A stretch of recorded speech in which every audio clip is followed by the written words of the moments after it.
it's that time again to call out Spectrum News Channel 1. And, you know, I am just so disgusted with them today. Why am I so disgusted with them? Well, a dog was killed at Prospect Park. Yeah. Un perro. That's how you say it in Spanish. But I am just so upset about this, folks. I can't believe that I have to, you know, talk about this.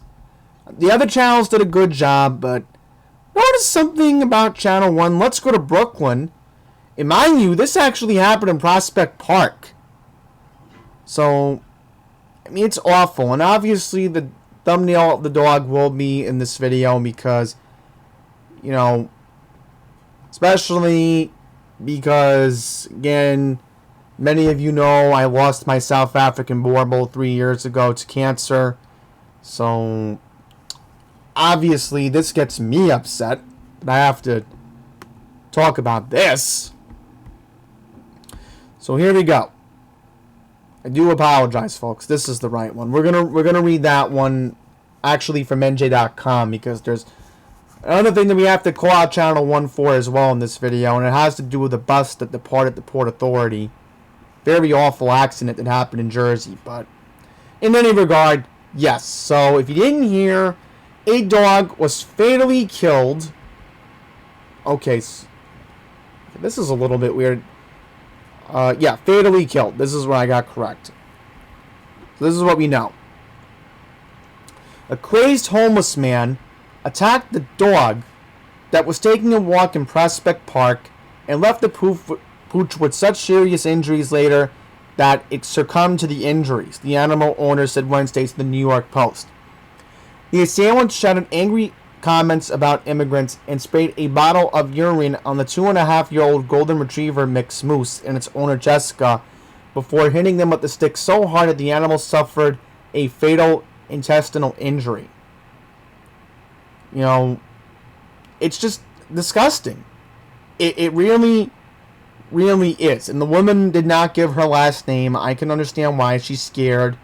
The guy got away, unfortunately, which is usual, but that's what happens with bail reform. No surprise there. So the dog's owner is a 41-year-old beekeeper. Wow, so she has a lot of work with animals. Basically insects. So this happened last Wednesday, so the date of this incident was back on July 27th at around 6:30 a.m. Eastern. Again, suspect still on the run. And the woman has seen this man before in the past, so she knows who he is.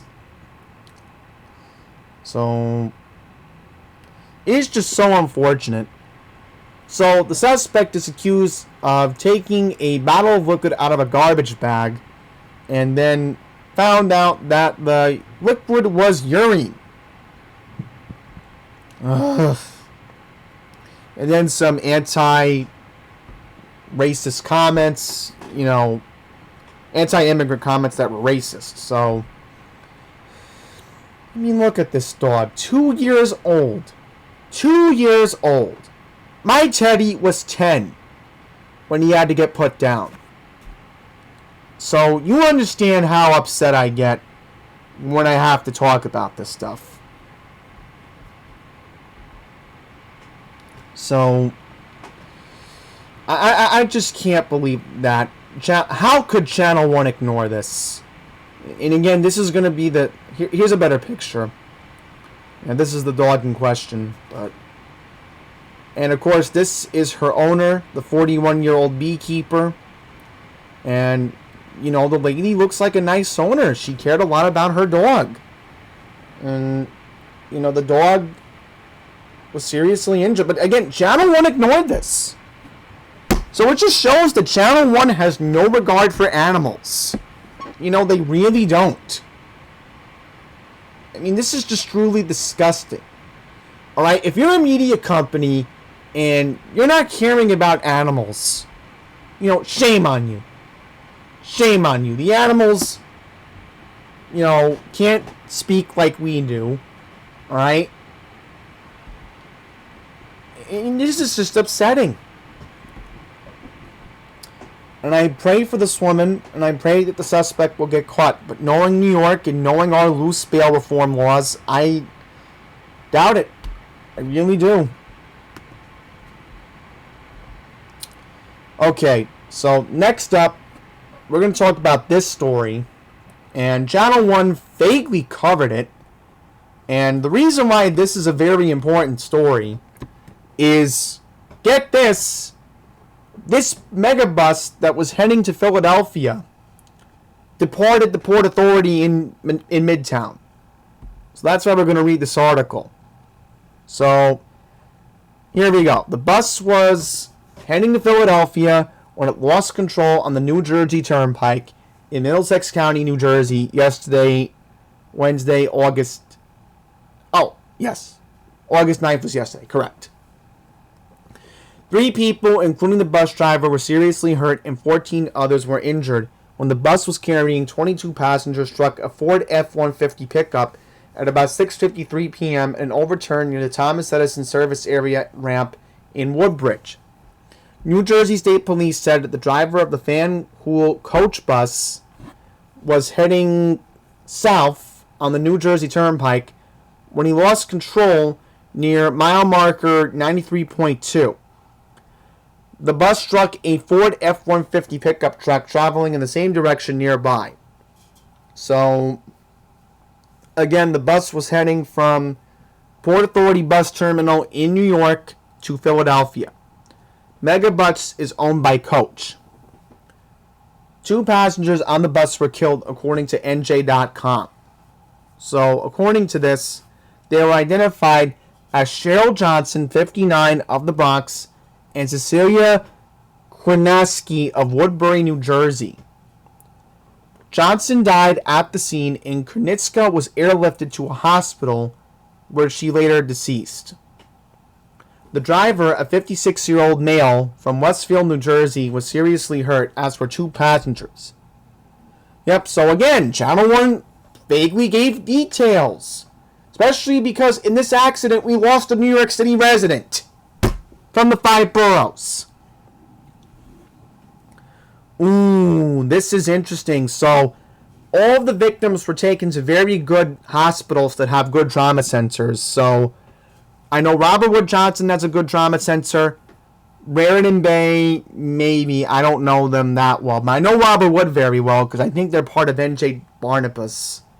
And yes, Staten Island University. And I know people who work at Northwell Staten Island. So, that's a very good trauma center they have over there in Staten Island.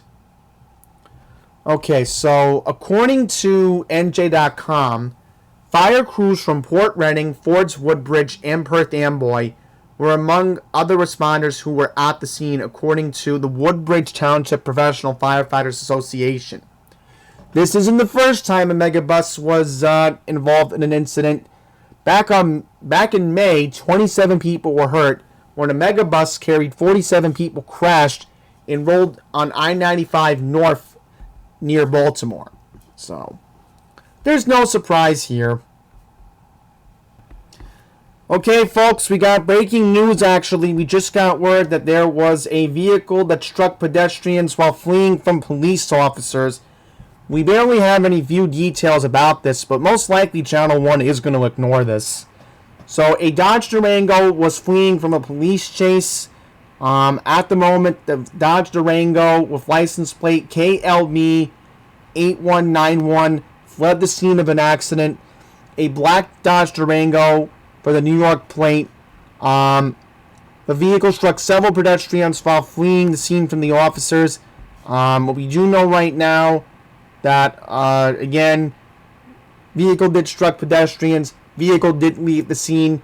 We're still waiting to get more details, but I'm likely going to have to cover this tomorrow, most likely, because you know Channel 1's not going to cover it. And then we got more breaking news. Believe it or not, there was a shooting in Jamaica. 2 teenagers shot, according to Channel 7. Jamaica and Parsons by Jamaica Center, right by the McDonald's. Then we have a fire in Manhattan being reported on East 57th Street.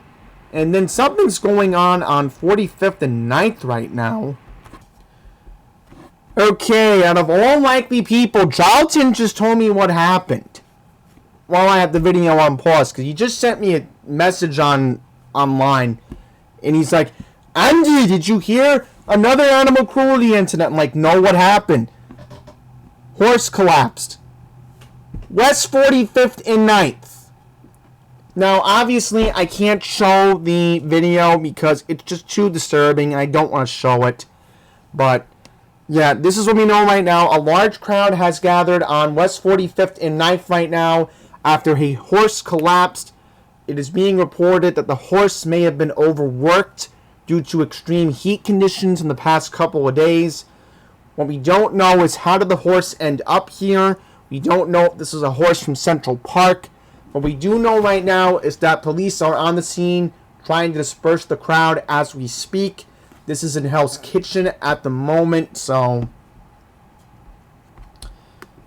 last story we are going to read today, and of course we're going to read this one, because tomorrow, again, I'm going to have to talk about the Queens news that, again, did get ignored, because we don't matter in Queens. Channel 1 just keeps putting us off as usual. Okay, so let's read this. Car jumps curb and crashes into 6 people in a building into the Bronx. So this is what we know right now. According to the police at 12:19 p.m. yesterday afternoon, Tuesday, August 9th, a man was attempting to reverse his vehicle outside of 854 East 161st Street. Police say that the driver accidentally hit the gas pedal instead of the brake, causing him to jump the curb with his car. The car then struck 3 adults and 3 children who were on the sidewalk before hitting the building. Oh, okay, I'm sorry, but this is a very stupid accident. How do you not know what the gas and the brake pedal is? Unless maybe this is an illegal car that was from Europe, because you're not used to the steering wheel being on the right. I don't know, but still, that's technically an illegal vehicle in the U.S. if that's the case. But anyhow, good news is the victims did suffer minor injuries and are in stable condition, so that's the good news. The driver did flee. Okay, I don't think the driver fled. Okay, but no, barely any details, but again, this is Channel 1. So, of course, let's check the Bronx. Anything on the Bronx? Anything on the Bronx? No. Let's talk about migrants. Let's talk about what Eric Adams is so focused on. And you know what? While we're at it, we're in New York. One, we're going to read the papers. And yes, of course, Pat Kiernan's back. And of course, Pat Kiernan's talking about dinner Trump. Well, meanwhile, we have bigger quality of life problems for us basic folk to deal with. Channel 1 will just keep putting us off. And of course, they're going to focus on their politics, because they want to focus on the new 10th Congressional District, which, you know, it doesn't really matter anyway. But, yeah, I'm done. I'm done talking about these people over at Spectrum. And you're going to keep getting called out until you finally do your job. So that's it.